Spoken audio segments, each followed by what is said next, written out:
Gente, hoje o vídeo é no sentido de analisarmos uma grande lição extraída de uma obra fantástica, de um dos principais livros da humanidade, um livro inovador, vocês já vão entender o porquê que ele é inovador, que eu fiz uma releitura agora há poucos dias e resolvi fazer esse vídeo para vocês. Eu estou falando aqui deste clássico absoluto que é Frankenstein, da brilhante Mary Shelley.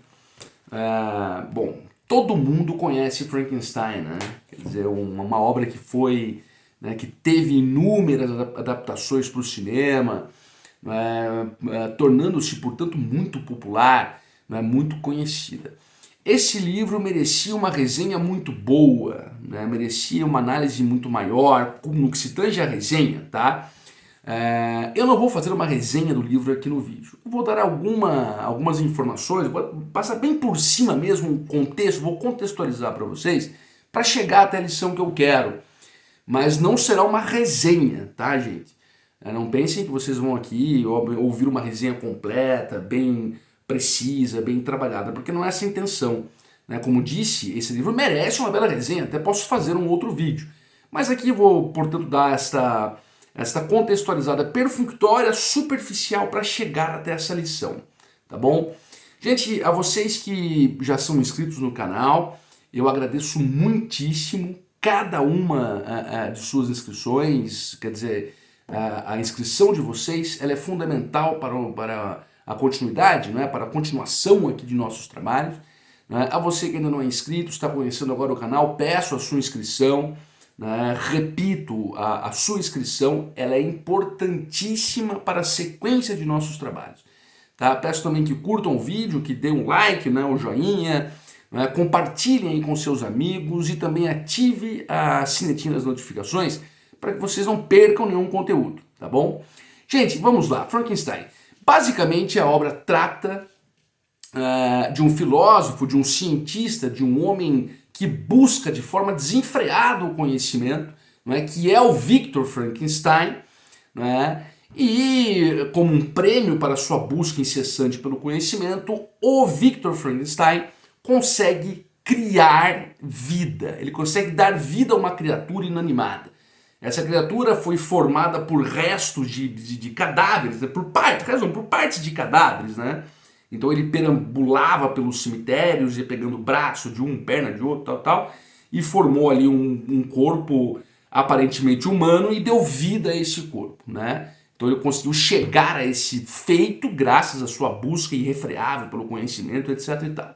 Quando essa criatura fica pronta, e aqui cabe lembrar, um erro muito comum as pessoas acharem que Frankenstein é o monstro, mas não é. Frankenstein é o nome do cientista que o criou. O monstro na obra, no livro, não tem nome. Ele é chamado de a coisa, o demônio, sabe? Mas não tem o nome. Então Frankenstein é o nome do Victor Frankenstein, quem criou a coisa. Bom, o Victor consegue esse feito, essa proeza, aí ele fica, depois que a criatura ali ganha vida, que ele vê que conseguiu atingir o seu objetivo, ele se arrepende, ele fica desesperado, ele fica com medo, aterrorizado. Aí essa criatura, quer dizer, eles se separam, aí acontece uma série de coisas, um monte de desgraça, o monstro comete um monte de atrocidades, crueldades, coisas atrozes e tal. E em certa parte do livro, esse monstro conversa, ele encontra o Frankenstein, o Victor, e conversa com ele. E dentre os elementos abarcados nessa conversa, o monstro deixa claro para o Victor que no começo ele começou a nutrir sentimentos bons, ele via as pessoas e queria partilhar desses sentimentos bons. Ele foi conhecendo o amor, os afetos, o carinho, a esperança, a bondade, e ele queria ser bom para alguém, queria receber a bondade de alguém, queria realmente conviver, ser integrado, ser incluído na humanidade. Só que as pessoas, os seres humanos, devido à sua aparência, uma aparência monstruosa, um homem enorme com mais de 2 metros de altura, as pessoas o repeliam, o execravam, teve uma parte do livro, que é uma parte muito interessante, que ele salva, o monstro salva uma criancinha que estava no bosque, perdida no bosque, que estava lá na floresta, e ele consegue salvar essa criança. E o pai da criança, quando chega, ainda que aquele homem, aquele monstro tenha salvado a sua filha, ele não tá nem aí, ele quer matar o monstro. Ele fala, mas você é muito feio, você deve ser do mal. Ele atira, dá um tiro, acerta um tiro no monstro e tal. Mesmo o monstro tendo salvado aquela vida. Mesmo o monstro tendo demonstrado um afeto, uma preocupação, um cuidado, uma nobreza de sentimentos. Bom, quando as pessoas começam a repeli-lo pela sua aparência, portanto aqui ficando claro o tema do preconceito, este monstro se indigna. Ele diz o seguinte, olha, essas pessoas, diga-se, a humanidade, elas estão declarando guerra contra mim. Né? Pois estão me excluindo, estão me repelindo, nada que eu faço pode ser considerado como bom pela minha aparência física, ninguém me quer por perto, etc e tal. Então ele fica absolutamente furioso com isso, ele se indigna, ele se coloca contra a humanidade, ele entende que a humanidade o despreze, portanto quer uma guerra contra ele, quer exterminá-lo, né? E começa a praticar muitas coisas que nós vamos ver no livro, coisas realmente assustadoras. Bom, gente, qual que é a lição? Né? O que eu percebi aqui nisso que eu julguei interessante de passar para vocês? Veja, gente, o preconceito, né, sobretudo, tá, é um gesto de burrice. Quem age com preconceito, quem discrimina, não é? Quem forma um conceito anterior de conhecer o verdadeiro conceito e exclui determinada pessoa por ser diferente. Veja, o monstro era diferente.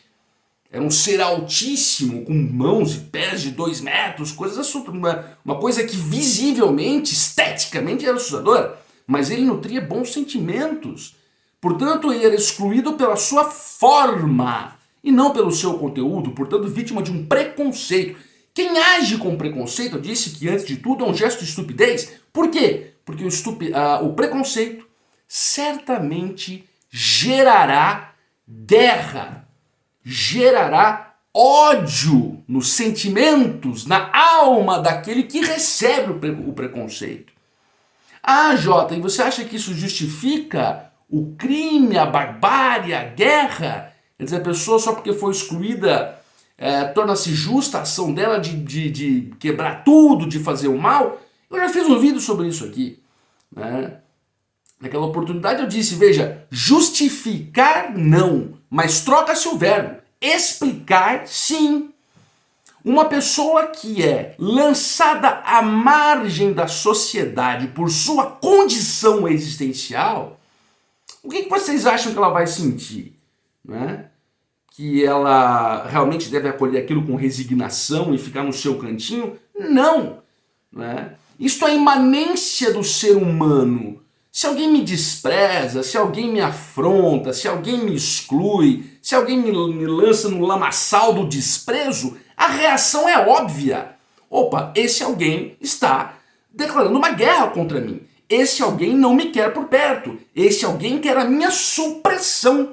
E esse tipo de sentimento vai inexoravelmente gerar o ódio. Isto é o que é. Você pode dizer, mas isso é o problema dele. Né? Eu não quero saber. Tudo bem, pode ser um problema dele, pode não justificar, como de fato não justifica, mas é o que é. Há situações que estão postas na concretude material. Né? Eu até falei em uma outra oportunidade, nem vou entrar aqui no tema, mas eu falei sobre o aborto, sobre a decisão do STF e tal.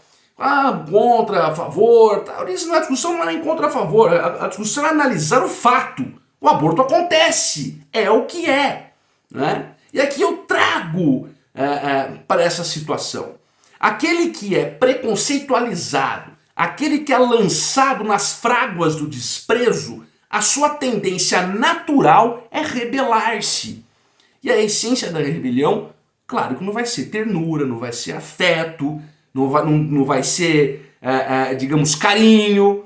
A essência da rebelião sempre será a cólera, o ódio, a porfia e, consequentemente, a guerra, a divisão, a tormenta. Isso é um postulado, é o que é. Eu vou repetir, gente. Não cabe nessa situação nós fazermos idealizações. Isso pode, isso não pode, isso é injusto, isso não justifica. Não! Nós temos que analisar o fato. O fato é que sim, a pessoa descriminalizada, a pessoa excluída, a pessoa preconceitualizada é uma pessoa cuja tendência será uma tendência destrutiva. E a Mary Shelley deixa isso aqui muito bem posto no livro. O monstro criado por Frankenstein, por Victor Frankenstein, ele se rebela contra a humanidade. Ele entende que a humanidade, ao discriminá-lo, a humanidade está desejando a sua aniquilação, a sua supressão, o seu extermínio. Então a sua resposta é desejar o mesmo e praticar o mesmo, no que se tange à crueldade, no que se tange ao ódio, à expressão de ódio. Portanto, gente, a lição extraída desta grande obra, uma das lições, porque veja, Frankenstein, de Mary Shelley, possui muitas lições, possui muitos ensinamentos existenciais. Esse é apenas um deles. Nós poderíamos falar aqui as consequências da busca irrefreável pelo conhecimento, da busca irrefreável pelo saber, as consequências disso, etc, etc. Mas eu me concentrei nessa, do preconceito.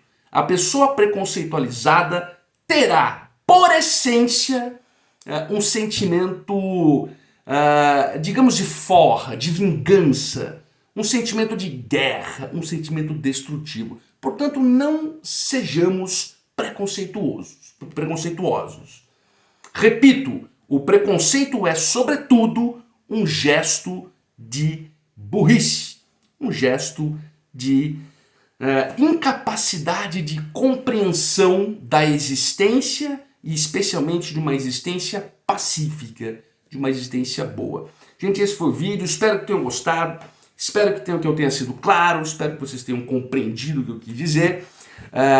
Se inscrevam no canal, dê o seu like, compartilhem o vídeo e acionem também aí as sinetinhas das notificações para que vocês não percam os nossos conteúdos. Muito obrigado.